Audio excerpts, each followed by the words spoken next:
আসসালামু আলাইকুম ভিউয়ার্স, কেমন আছেন? আমি আপনাদের সাথে শেয়ার করব যশোরের একটি আঞ্চলিক রান্না, নারকেলের দুধ দিয়ে আমড়া রান্না। রেসিপির জন্য আমি এখানে 6টা ডিম নিয়েছি। ডিমগুলো সিদ্ধ করে খোসা ছাড়িয়ে নিয়েছি। এখানে আমড়া নিয়েছি ছোট সাইজের আধা কেজি। আমড়াগুলো যদি বড় হয় তাহলে 2 বা 4 ফালি করে নিতে পারেন। আমি ছোট সাইজের নিয়েছি তাই আস্ত রেখেছি। এই রেসিপিতে আরেকটি প্রধান উপকরণ হলো নারকেলের দুধ। নারকেলের দুধ ছাড়া এই রান্নাটা অসম্ভব। আমড়াগুলো এভাবে কেটে কেটে নিয়েছি যাতে মশলাগুলো আমড়ার ভেতরে ভালোভাবে ঢুকতে পারে।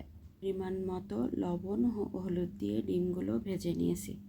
তেলের মধ্যে এভাবে লবণ ও হলুদ দিয়ে ডিম ভাজলে ডিমের কালারটা অনেক সুন্দর হয়।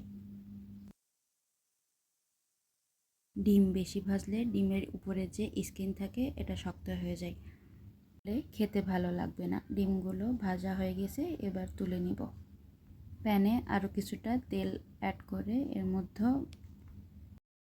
তেজপাতা, 4 টুকরো এলাচ, 4 টুকরো দারুচিনি দিয়ে একটু ফোড়ন দিয়ে এর মধ্যে অ্যাড করব পেঁয়াজ বাটা 1 টেবিল চামচ, আদা রসুন বাটা 1 টেবিল চামচ, জিরা বাটা 1 টেবিল চামচ। এগুলো কিছুক্ষণ ভেজে নিব, আদা রসুনের কাঁচা গন্ধটা চলে যাওয়া পর্যন্ত। এগুলো ভাজা হয়ে গেলে এবার এর মধ্যে অ্যাড করব পরিমাণ মতো লবণ, ধনিয়া গুঁড়া, শুকনো মরিচের গুঁড়া। শুকনো মরিচের গুঁড়াটা আপনাদের পছন্দ মতো নেবেন। মশলাগুলো আপনারা পানি দিয়ে কষাতে পারেন। আমি এখানে অল্প অল্প করে নারকেলের দুধ দিয়ে মশলাগুলো কষিয়ে নিয়েছি। তার উপরে তেল উঠে আসলে বুঝবেন যে মশলাগুলো ভালো করে কষানো হয়ে গেছে। মশলাগুলো ভালোভাবে কষানো হয়ে গেলে এর মধ্যে আমড়াগুলো দিয়ে দিয়েছি। এগুলো দিয়ে আরও কিছুক্ষণ মশলার সাথে কষিয়ে নিয়েছি। তার সম্পূর্ণ রান্নাটা আমি নারকেল দুধ দিয়ে করেছি, এখানে কোনো পানি ব্যবহার করিনি। এভাবে রান্না করলে টেস্ট বেশি আসে। দুধ কতটুকু লাগবে সেটা নির্ভর করবে কতটুকু পরিমাণ আমড়া নিয়েছেন তার উপরে। এবার ঢাকনা দিয়ে কিছুক্ষণ রান্না করে নিব, তারপরে ঝোলের জন্য নারকেলের দুধ দিয়ে দেব। এগুলো 60% সিদ্ধ হয়ে গেলে এর মধ্যে ডিমগুলো দিয়ে দেব। এগুলো 60% সিদ্ধ হয়ে গেলে ডিমগুলো দিতে হবে।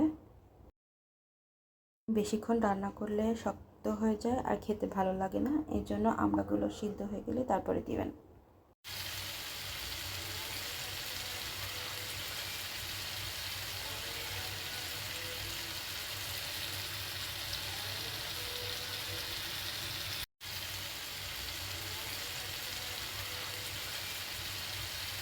তারপর এর মধ্যে অ্যাড করব 1 টেবিল চামচ চিনি, 5-6টা কাঁচামরিচ। আপনাদের পছন্দ অনুযায়ী চিনিটা অ্যাড করবেন। ঢাকনা দিয়ে কিছুক্ষণ রান্না করে নেব। গরম ভাতের সাথে এই রান্নাটা অসাধারণ লাগে। রান্না শেষ হওয়ার আগ মুহূর্তে 1 চা চামচ গরম মশলার গুঁড়া দিয়ে দিয়েছি। এটা শেষ, এবার অন্য পাত্রে নামিয়ে নেব।